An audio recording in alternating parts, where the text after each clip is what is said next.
નગર જે રીતે વિકસિત થઈ રહ્યું છે, યાતાયાત માટે બુલેટ ટ્રેનની સુવિધા સરકાર ઝડપભેર પૂર્ણ કરી રહી છે।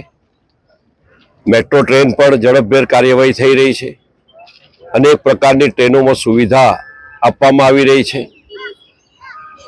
ગુજરાતની બહાર જવું હોય તો यहाँ ડોમેસ્ટિક એરપોર્ટ હતું, હવે ઇન્ટરનેશનલ એરપોર્ટ પણ બની ગયું છે। દેશ અને દુનિયામાં જઈ શકાય એ કનેક્ટિવિટી સુરતને મળી છે એરપોર્ટના માધ્યમથી।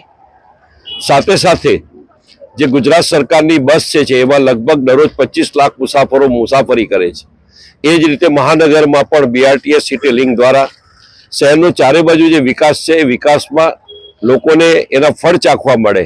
એક સામાન્ય પરિવાર, ગરીબ પરિવાર આવાસમાં રહેતું હોય ત્યારે એના ઘર આંગણેથી બસ ઉપડે તો એને સુરતના કોઈ પણ ખૂણે ઝડપભેર જઈ શકે એના માટેની આજની સુવિધા સુરત મહાનગરે ઉપલબ્ધ કરી છે। ત્યારે આ BRTSના ચેરમેન શ્રી સોમનાથભાઈ મરાઠે એમણે ખૂબ ઝડપભેર નિર્ણય લીધો, ખૂબ ઝડપથી આ કાર્યવાહી કરી। એમને ખૂબ ખૂબ અભિનંદન પાઠવું છું, એમના કામને બિરદાવું છું। અને ઝડપથી આપ જોઈ શકો છો કે આજે એક બસનો શુભારંભ થયો છે। આ નવા વિસ્તારને મહાનગરોમાં એકબીજા વિસ્તારને જોડતું આ બસ એ આપણે સૌને એક ટાટરે બાંધવાનો પ્રયત્ન થઈ રહ્યો છે, ત્યારે આપ સર્વેને અભિનંદન પાઠવું છું।